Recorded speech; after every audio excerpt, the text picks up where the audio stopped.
Fala galera, beleza? TM News na área, TM News com muita informação para a gente falar de Vasco agora às 6h30, antes desse jogo entre Bragantino e Vasco. Eu vou tentar ser o mais rápido possível aqui para a galera conseguir assistir o jogo numa boa. 7 horas tem Vasco e Bragantino, daqui a meia hora. E o Vasco vem com algumas mudanças para o jogo de hoje. A provável escalação do Vasco é a seguinte. Gente, só um pouquinho.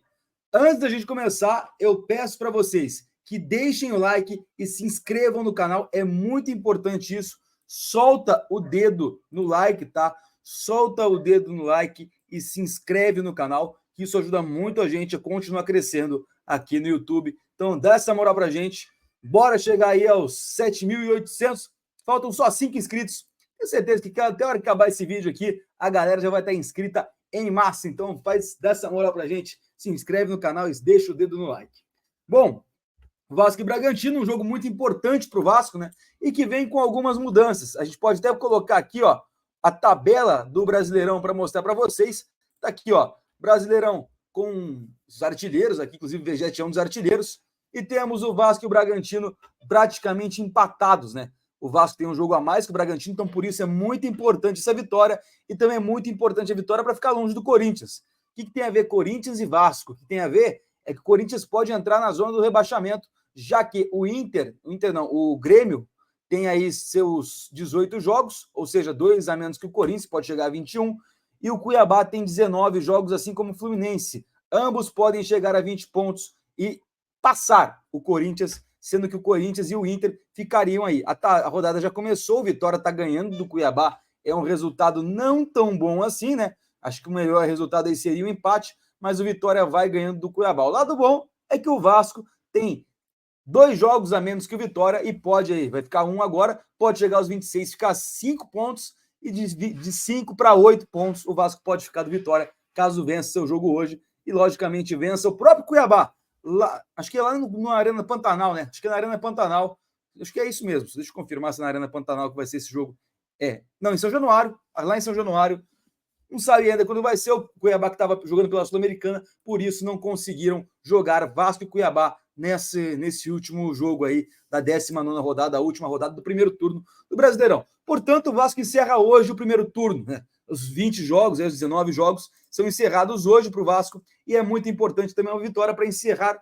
Não, já encerrou. Então, primeiro turno, 19 jogos aí, encerrado em 23 pontos. É muito importante chegar aos 26 pontos para começar bem o seu segundo turno, já que o segundo turno do Vasco começa agora. 23 pontos não é uma pontuação excelente, não é uma pontuação muito boa.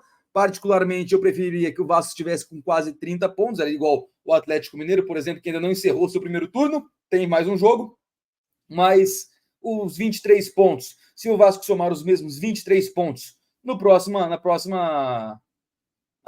turno, aí chega aos 46, não cai. O jogo de hoje, temos a volta do Maicon, ingressos esgotados para hoje, ingressos esgotados para terça-feira, e a provável escalação de hoje é Léo Jardim no gol, Puma, Maicon, Léo e Leandrinho, tá? Ou Vitor Luiz, mas provavelmente Leandrinho vai para o jogo. Daqui a pouquinho eu confirmo a escalação para vocês. Eu estou gravando exatamente 5h58, daqui a 2 minutinhos eu confirmo a escalação para vocês, tá? Então provavelmente Jardim no gol, Puma, Maicon, Léo e Leandrinho, Hugo Moura, JP e Coutinho, ou David ou Payet, tá? Ou David ou Payet, Adson e Vegetti. Esse é o provável time do Vasco. Daqui a menos de 2 minutinhos eu trago para vocês a escalação correta, tá? Vamos falar aqui também da herança maldita da 777, né? Vou passar por cima aqui para não ser um vídeo tão longo para a galera conseguir assistir. Herança da 777, luvas, salários atrasados, dívidas com empresários desde janeiro de 2023. Se o Pedrinho está tentando resolver isso, e isso está empacando para trazer novos jogadores, tá? Está empacando para trazer novos jogadores. O Vasco está aí engatilhado com o zagueiro faz algum tempo, está meio que parado também, porque o Vasco quer se livrar de mais 4 jogadores para dar uma diminuída na folha salarial. Eles são Rossi, que está negociando com o Paysandu, mas por enquanto bate o pé que quer ficar no Vasco. O Serginho, que está negociando com o Goiás e o Criciúma, me parece que ontem, após uma conversa com o Pedrinho, deu uma evoluída as conversas, tá? Então pode ser que o Serginho chegue aí a fechar com o Goiás ou o Criciúma, mais próximo do Goiás. O Eric Marcos, que pode ser emprestado para um time da Série B ou de Portugal, e o Galdames, que pode ir para o Universidade Católica, é o que está mais próximo de sair. Ele quer voltar ao país, quer jogar no clube e também quer ficar mais próximo da família, por isso pode ser o principal nome a sair. Mesmo assim, ele reduziu o salário de 600, a gente paga 600 mil para o Galdames, para 300 mil, e o Vasco teria que pagar ainda 150 mil reais para esse jogador. Lembrando também, já falamos do zagueiro aqui, o Vasco deve pagar entre 300 a 7 mil, entre 300 a 700 mil reais por 2 anos de contrato, mais 5 milhões de reais em luvas dissolvidos aí nesses 2 anos, ou seja, 5 milhões em 24 meses aí, mais ou menos cento e poucos mil reais, mais ou menos, tá? Não sou muito bom de conta, então é mais ou menos isso. Então essas heranças malditas estão atrapalhando aí no Vasco contratar um zagueiro, um lateral direito e mais um puta que pariu, um zagueiro, um lateral direito e mais um centroavante. O Vasco ainda busca um ponta, só que esses pontas já estão aí meio que observados. Um deles, Santiago Rodrigues, oferecido ao Vasco pelo seu empresário, joga no Central de Córdoba da Argentina e o Vasco estuda a contratação. Ele joga de ponta esquerda, ponta direita e centroavante, um cara versátil aí. Pediram 10 milhões de reais, aproximadamente 1,8 milhão de dólares, pediram pelo jogador. Porém, o Vasco não tem esse dinheiro todo, mas é negociável esses valores. Os valores são negociáveis. Na temporada ele tem 19 jogos, 7 gols e uma assistência. Não é um resultado ruim para um ponta, tá? Parece que ele é rápido, consegue driblar bem, mas o Vasco estuda, vão conversar com o Paiva, que daqui a pouquinho eu vou falar do Paiva também. Então é isso que estão observando nesse momento, além do Gonçalo lá. Gonçalo Álvares, que não deve vir, não é um jogador de tão bom calibre para o Vasco, é um jogador que está jogando numa liga fraquíssima, que é o Chile, joga no Audax Italiano, que é o penúltimo colocado da liga, então esse não deve vir. Também aí tivemos uma possível saída, o Vegetti quase saiu do Vasco, tá? Recusou, na verdade, não quase saiu, recusou uma proposta do Boca Juniors. Quem pediu a contratação dele foi o Medel, nosso ex-zagueiro e ex-capitão, e o empresário do jogador, que parece estar louco por ele sair do Vasco, pegou e deu a oferta na mão dele. Ele recusou de pronto e disse que está feliz e quer ficar no Vasco. Já falei que conversou com o Pedrinho e por isso parece que convenceu ele. Desde a chegada do Pedrinho mudaram muitas coisas no Vasco e ele passa o espírito de ser Vasco para o elenco, tá? O Revegete rejeitou o Racing, o River Plate, o Boca Juniors e um clube do Catar. Um clube que ia aumentar o salário dele em 50%. Ele ganha mais ou menos 800 mil reais hoje. 50% disso dá quase 1 milhão e 600, tá? Nem isso, na verdade. Mas dá 1 milhão e alguma coisinha aí. Então, foi mais uma vez o Vegete batendo o pé e dizendo que pode ficar e vai ficar no Vasco da Gama, tá? Deixa eu só ver se já saíram as escalações, a escalação do Vasco. São 6:02 exatamente agora, tá? Eu tô gravando um pouco mais tarde, justamente, não vai ter live hoje, justamente porque vai ter o jogo do Vasco, tá? Mas saiu a escalação do Vasco aí, vamos lá. No gol, Léo Jardim, tá? No gol, o Léo Jardim. Temos aí na lateral direita o Puma Rodrigues com a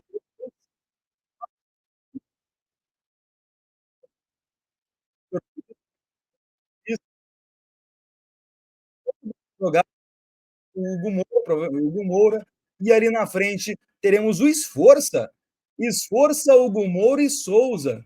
Que é isso? Payet de um lado, tá? De um lado, Adson do outro e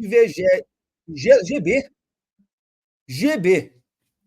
Então, completamente diferente a escalação do Vasco do que a gente pensava. Léo Jardim no gol, Vitor Luiz e Puma.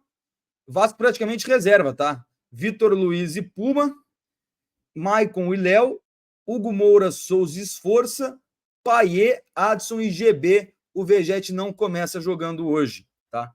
Esse é o time do Vasco para agora às 6:30. Bom, vou falar rapidinho então aqui, os salários do Vasco estão em dia. O Vasco, o Pedrinho acertou ontem o salário dos funcionários da Vasco SAF, tá tudo certo. O Pedrinho organizou o clube e tem condições de manter todos os salários em dia até o final do ano, tá? E JV, o João Vitor, pode voltar contra o Fluminense, mas deve voltar, na verdade, contra o Criciúma. E o Paulinho pode voltar já em setembro, tá tendo uma evolução muito boa, diferente do Jair, que deve voltar realmente como previsto em outubro. Agora eu vou falar do Paiva, porque essa escalação me preocupou um pouco. É um jogo que o Vasco precisa ganhar e o Paiva está sendo cobrado, tá? Após o jogo contra o Atlético Goianiense, lá em Goiânia, o Paiva, inclusive, demorou para ir para a coletiva de imprensa, uma coisa que não acontece muito, né? E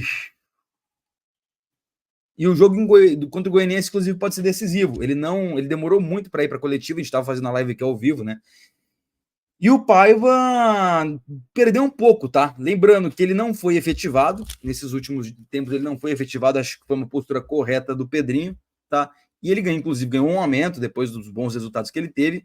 O Pedrinho e o Felipe gostam do Paiva, tá? Eles acreditam que o Paiva pode se recuperar, mas o Vasco também não pode ficar esperando que o Paiva recupere o bom futebol daqui a 3, 4, 5 jogos.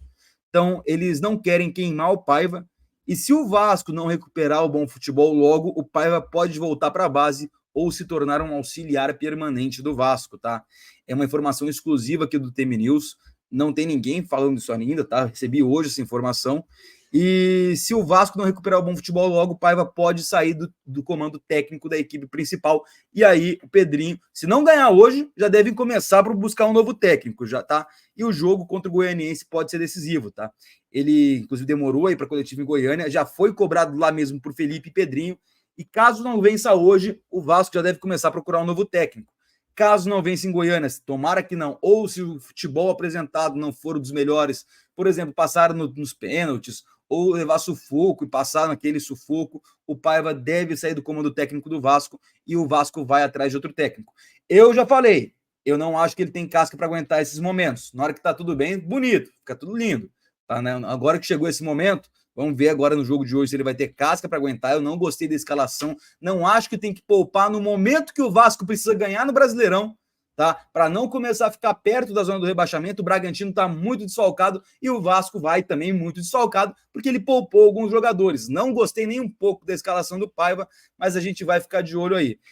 Se perder hoje, o Paiva pode começar a ser muito mais cobrado, e eu já falei, eu iria atrás do Cuca para tentar suprir o Paiva, que não tem ainda não tem experiência nem casca para conseguir aguentar uma pressão dessa. Bom, galera, o vídeo de agora foi esse. Vai ter pós-jogo. Eu peço para vocês que deixem um like, se inscrevam no canal e daqui a pouquinho eu tô de volta com mais TM News. Vamos lá, mais um jogo.